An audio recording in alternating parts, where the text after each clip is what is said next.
আসসালামু আলাইকুম। কী অবস্থা সবার? জানুয়ারি মাস কিন্তু চলে আসছে এবং অনেকেই কিন্তু অলরেডি স্মার্টফোন কেনার বাজেট রেডি করে ফেলেছেন। আজকের এই ভিডিওটা মেইনলি এন্ট্রি লেভেল কনজিউমারদের জন্য। আজকের এই ভিডিওটাতে আমি ১০ থেকে ১৫,০০০ টাকা বাজেটের মধ্যে কয়েকটা অফিসিয়াল ব্র্যান্ড নিউ স্মার্টফোন আপনাদের সাথে শেয়ার করব, যেগুলো এই বাজেটের মধ্যে আপনাদের জন্য খুবই ভালো ডিভাইস হতে পারে এবং শেষের ডিভাইসটা সবথেকে বেস্ট হবে ১৫,০০০ টাকার বাজেটের মধ্যে।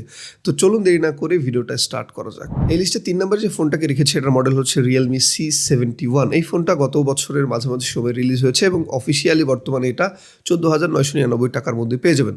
যারা আসলে ১৫,০০০ টাকার মধ্যে একটা ব্র্যান্ড ভ্যালুওয়ালা ফোন খুঁজছেন তাদের জন্য Realme C71 খুব ভালো একটা ফোন হতে পারে। এই ফোনটা ডিজাইন এবং বিল্ড কোয়ালিটি কিন্তু এই বাজেটের মধ্যে নিঃসন্দেহে ভালো। সেই সাথে Realme কিন্তু ফেদার ডিজাইন কনসেপ্ট এখন ইউজ করে, যে কারণে ফোনগুলো কিন্তু বেশ পাতলা হয়।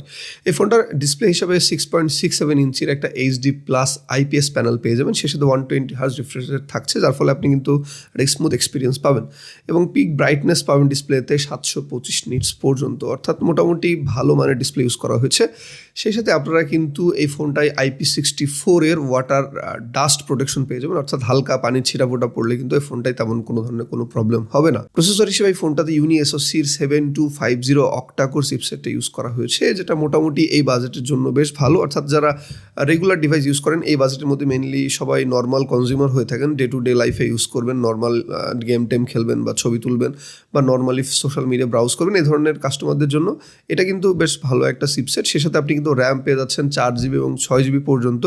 এছাড়া Realme কিন্তু ভার্চুয়াল র্যামের সুবিধা দিচ্ছে, যদি আসলে এই র্যামগুলোর সুবিধা কেমন আমি জানি না। এগুলো আসলে যেহেতু ফিজিক্যাল র্যাম না, হয়তো খুব বেশি অ্যাডভান্টেজ পাওয়া যাবে না। সো র্যাম হিসেবে আপনি 4GB এবং 128GB পাবেন এবং সে সাথে 6GB এবং 128GB ইন্টারনাল স্টোরেজের ভার্সন পাওয়া যাবে, যদিও 128টার প্রাইস একটু বেশি হবে। এবার যদি এই ফোনটার ক্যামেরা সেকশন নিয়ে কথা বলি, তাহলে এর পেছনের দিকে 50 মেগাপিক্সেলের একটা মেন সেন্সর ইউজ করা হয়েছে এবং সামনের দিকে 5 মেগাপিক্সেলের সেলফি ক্যামেরা ইউজ করা হয়েছে। আপনারা যারা ছবি তুলতে পছন্দ করেন তাদের জন্য এই ফোনটা বেশ ভালো একটা অপশন হতে পারে, কারণ পেছনের 50 মেগাপিক্সেল মেন সেন্সর দিয়ে কিন্তু আপনি মোটামুটি ভালো মানের ছবি তুলতে পারবেন, অর্থাৎ এই বাজেটের মধ্যে যেটা আর কি হয়। সামনে সেলফি ক্যামেরাটা দিয়ে আপনি মোটামুটি ডে লাইটে অ্যাভারেজ মানের সেলফি তুলতে পারবেন। পেছনের ক্যামেরা দিয়ে আপনি 1080p 30fps ভিডিও করার সুবিধা পাবেন সর্বোচ্চ, এবং সামনের ক্যামেরা দিয়েও কিন্তু 1080p 30fps ভিডিও করার সুবিধা থাকছে। এবার এই ফোনটার ব্যাটারি সেকশন নিয়ে যদি কথা বলি, তাহলে এইখানে কিন্তু 6300 mAh ব্যাটারি ইউজ করা হয়েছে, অর্থাৎ বেশ ভালো একটা ব্যাটারি দেওয়া হয়েছে ফোনটায়। সেই সাথে 45 ওয়াট পর্যন্ত ফাস্ট চার্জিংয়ের সুবিধা থাকছে। এটা কিন্তু একটা ভালো ব্যাপার, অর্থাৎ এই ফোনটায় যেমনি ব্যাটারি ব্যাকআপ বেশি দেওয়া হয়েছে, 6300 mAh ব্যাটারি ইউজ করা হয়েছে, পাশাপাশি কিন্তু 45 ওয়াট ফাস্ট চার্জিংয়ের সুবিধা আছে, অর্থাৎ 40 মিনিটের আশেপাশে কিন্তু আপনি ফুল চার্জ করে নিতে পারবেন এই ফোনটা।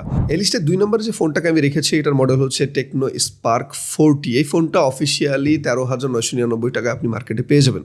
এই ফোনটার ডিজাইনটা কিছুটা iPhone 17 Pro Max এর মতো, অর্থাৎ গত বছর যতগুলো স্মার্টফোন রিলিজ হয়েছে, সেটা মিড রেঞ্জ হোক, লোয়ার মিড রেঞ্জ হোক, সবগুলোই কিন্তু iPhone 17 Pro Max-কে আসলে বেশিরভাগ কপি করার চেষ্টা করা হয়েছে। সো এই ফোনটার পেছনের দিক থেকে আপনার কাছে iPhone 17 Pro Max এর মতো মনে হবে এবং সেই সাথে ফোনটার ডিজাইনও কিন্তু বেশ ভালো এবং মানানসই। এই ফোনটাতে 6.67 ইঞ্চির একটা HD+ IPS প্যানেল ইউজ করা হয়েছে এবং 120 হার্জ রিফ্রেশ রেটের সুবিধা আপনি পেয়ে যাচ্ছেন এবং IP64 এর ওয়াটার ডাস্ট প্রোটেকশন থাকছে, অর্থাৎ নর্মাল ছিটে ফুটা বা পানির স্প্ল্যাশ পড়লে ফোনটাতে তেমন কোনো কিছুই হবে না। এই ফোনটাতে চিপসেট হিসেবে ইউজ করা হয়েছে Helio G81 এবং এটা কিন্তু একটা অক্টা-কোর প্রসেসর, অর্থাৎ এই বাজেটের মধ্যে এই প্রসেসরটা কিন্তু বেশ ভালো পারফরমেন্স করে থাকে। আপনারা যারা গেমিং করবেন, ছোটোখাটো ফ্রি ফায়ারের মতো গেমগুলো লোয়ার সেটিংয়ে খেলবেন অথবা টাইম কনজিউমিং গেমগুলো খেলবেন, তারা কিন্তু এই ফোনটা দিয়ে বেশ ভালো রেজাল্ট পাবেন। সে সাথে আপনি কিন্তু 6GB এবং 128GB স্টোরেজের সুবিধা পাচ্ছেন। সে সাথে এই ফোনটাতে সাইড মাউন্টেন ফিঙ্গারপ্রিন্ট আছে এবং আয়ার ব্লাস্টার অর্থাৎ আয়ার রিমোটের সুবিধা পাচ্ছেন, অর্থাৎ আপনি চাইলে ফোনটা দিয়ে কিন্তু আপনার টেলিভিশন বা এসি বা এই জিনিসগুলো কন্ট্রোল করতে পারবেন। এই ফোনটার পেছনের দিকে 50 মেগাপিক্সেলের একটা মেন সেন্সর ইউজ করা হয়েছে, সেই সাথে সামনের দিকে কিন্তু 8 মেগাপিক্সেল ক্যামেরা ইউজ করা হয়েছে। প্রত্যেকটা ক্যামেরা দিয়ে আপনি বেশ ভালো ছবি তুলতে পারবেন, অর্থাৎ এই বাজেটের মধ্যে মোটামুটি ভালোই বলা যায় ছবিগুলোর শার্পনেস এবং কোয়ালিটি আমি দেখলাম খুবই ভালো হয় এবং এই দুইটা ক্যামেরা দিয়ে আপনি 1080p-তে 30fps ভিডিও করার সুবিধা পেয়ে যাবেন। এই ফোনটাতে আরেকটা অ্যাডভান্টেজ হচ্ছে এটাতে ডুয়েল স্পিকার ইউজ করা হয়েছে, অর্থাৎ স্টেরিও সাউন্ডের মতো কিন্তু আপনি মিউজিক এক্সপিরিয়েন্স করতে পারবেন। সো এটা সাউন্ড কোয়ালিটি নিঃসন্দেহে ভালো হবে, যদিও এটা স্টেরিও সাউন্ড না, জাস্ট দুইটা স্পিকার আলাদা আলাদা করে ইউজ করা হয়েছে। এছাড়া এই ফোনটাতে ব্যাটারি হিসাবে 5200 mAh-এর ব্যাটারি ইউজ করা হয়েছে এবং 45 ওয়াট পর্যন্ত ফাস্ট চার্জিংয়ের সুবিধা কিন্তু এই ফোনটাতেও পাচ্ছেন।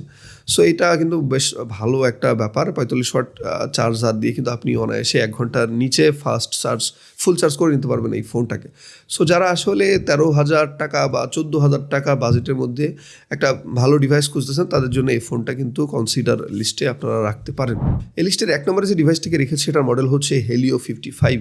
হেলিও ডিভাইসগুলো কিন্তু রিসেন্টলি খুবই ভালো পারফরমেন্স করতেছে। আপনারা হেলিও সম্পর্কে যদি না জেনে থাকেন, হেলিও কিন্তু সিম্ফনির একটা সাব ব্র্যান্ড এবং হেলিওকে তারা মেইনলি আসলে ফ্ল্যাগশিপ ব্র্যান্ডের মতো আসলে প্রচারণা করে এবং এখন যত সম্ভব হেলিও নিয়েই শুধুমাত্র সিম্ফনি কাজ করতেছে। তারা কিন্তু তাদের লাইন আপগুলো বন্ধ করে দিয়ে এখন হেলিওর ফোনগুলো প্রোডাকশন করতেছে। হেলিওর লাস্ট হেলিও 45 ফোনটা আমি রিভিউ করেছিলাম। সেই ফোনটা 12,000 টাকা বাজেটের মধ্যে খুবই ভালো একটা ফোন এবং হেলিও 45 ফোনটাও কিন্তু 13,000 বা 14,000 টাকা বাজেটের মধ্যে সবথেকে বেস্ট ফোন হবে আপনার জন্য। এই ফোনটা ডিজাইন এবং বিল্ড কোয়ালিটি নিয়ে যদি কথা বলি, এই ফোনটাও কিন্তু দেখতে iPhone 17 Pro Max-এর মতো, অর্থাৎ পেছনের লুকটা ওইরকম করা হয়েছে যেটা আসলে দেখতে বেশ ভালো লাগছে। সেই সাথে হেলিও ফোনের ডিজাইনগুলো কিন্তু বরাবরই অনেক সুন্দর হয়ে থাকে, কিছুটা প্রিমিয়াম ভাইব দেয়, অর্থাৎ হাতে নেওয়ার পর আপনার কাছে মনে হবে না যে আপনি 14,000 টাকার ফোন ধরেছেন। আপনার কাছে মনে হবে যে একটা 30,000 টাকা বা 35-40,000 টাকার অফিসিয়াল ডিভাইস আপনার হাতে আছে। এই ফোনটাতে ডিসপ্লে হিসেবে ইউজ করা হয়েছে 6.78 ইঞ্চির একটা বড় সড়ো full HD plus IPS panel, অর্থাৎ এই বাজেটের মধ্যে কিন্তু আপনি এই ফোনটাতে ফুল এইচডি প্লাস ডিসপ্লে পেয়ে যাচ্ছেন। সেই সাথে স্মুথনেসের জন্য 120 হার্জ রিফ্রেশ রেট তো অবশ্যই থাকছে এই ফোনটাতে। সেই সাথে IP64 এর ডাস্ট প্রোটেকশন থাকছে, অর্থাৎ পানির ছিটে ফোটা বা স্প্ল্যাশ পড়লে এই ফোনটাই কিন্তু কোনো ধরনের কোনো সমস্যাই হবে না।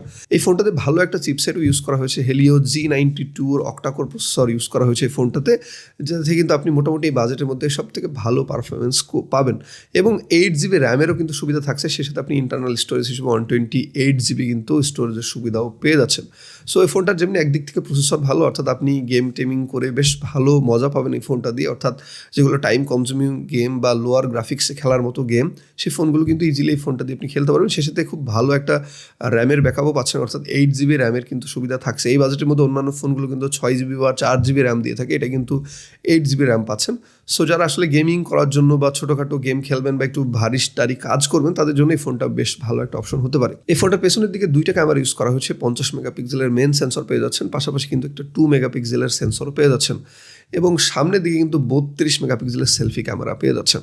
অর্থাৎ আপনারা যারা বিশেষ করে ছবি তুলতে এবং ফটোগ্রাফি করতে বা ভিডিওগ্রাফি করতে পছন্দ করেন তাদের জন্য এই ফোনটা এক কথায় বেস্ট একটা ডিভাইস হবে, কারণ এই ফোনটা দিয়ে কিন্তু আপনি বেশ ভালো কোয়ালিটির ছবি তুলতে পারবেন এর পেছনের ক্যামেরা দিয়ে এবং সামনের ক্যামেরা দিয়ে।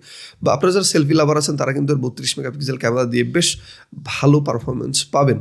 সো এই ফোনটা কিন্তু ফটোগ্রাফির দিক থেকে সবার থেকে অ্যাডভান্টেজ থাকবে এবং এই ফোনটায় কিন্তু আপনি 2টা ক্যামেরা দিয়ে 1080p-তে 30fps-এ ভিডিও করার সুবিধা পেয়ে যাচ্ছেন। এই ফোনটাতে ব্যাটারি হিসেবে 6000 mAh-এর ম্যাসিভ ব্যাটারি ইউজ করা হয়েছে, সে সাথে 18 ওয়াট পর্যন্ত ফাস্ট চার্জিংয়ের সুবিধা আছে।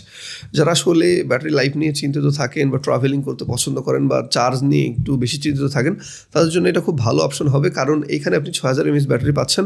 অনায়াসে আপনার একদিন ব্যাটারি ব্যাকআপ এমনি দিয়ে দিবে। আপনারা যারা নর্মাল ইউজ করেন তারা কিন্তু 2 দিন পর্যন্ত ব্যাটারি ব্যাকআপ পেয়ে যাবেন এই ফোনটা থেকে। এছাড়াও এই ফোনটাই কিন্তু আয়রন গার্ড প্রোটেকশন ইউজ করা হয়েছে, যেটা হেলিওর নিজস্ব প্রোটেকশন সিস্টেম, অর্থাৎ এই ফোনটা যদি হাত থেকে পড়ে যায় বা কারোর হাত থেকে হঠাৎ করে পড়ে যায় কোনো ধরনের কোনো সমস্যাই হবে না, যেটা আসলে হেলিও ক্লেম করতেছে। তো এই দিক থেকেও কিন্তু অনেকটা অ্যাডভান্টেজ পাবেন এই ফোনটা নিলে। এছাড়া বোনাস হিসেবে আপনারা এই বাজেটের মধ্যে আরও 2টা ফোন দেখতে পারেন। একটা হচ্ছে যে আইটেলের S25, শেষে তার একটা হচ্ছে Oppo A6X। এই 2টা ফোনও কিন্তু এই বাজেটের মধ্যে নেওয়ার মতো ডিভাইস। সো আপনারা যারা 12 থেকে 15,000 টাকার বাজেটের মধ্যে একটা অফিসিয়াল ব্র্যান্ড নিউ স্মার্টফোন খুঁজতেছেন এবং রেগুলার টাস্ক করবেন, খুব বেশি ভারী কাজ করবেন না, ডে টু ডে লাইফে ইউজ করবেন, তাদের জন্য এই কয়েকটা ফোন কিন্তু খুব ভালো একটা অপশন হতে পারে। আপনার কাছে কোন ফোনটা সব থেকে ভালো লেগেছে সেটাও জানাবেন এবং এই বাজেটের মধ্যে আপনার কাছে সেরা ফোন কোনটা সেটাও কমেন্ট করতে ভুলবেন না। দেখা হবে নেক্সট ভিডিওতে। সেই পর্যন্ত সবাই অবশ্যই ভালো থাকবেন এবং অবশ্যই আমার চ্যানেলটা সাবস্ক্রাইব করে দিবেন।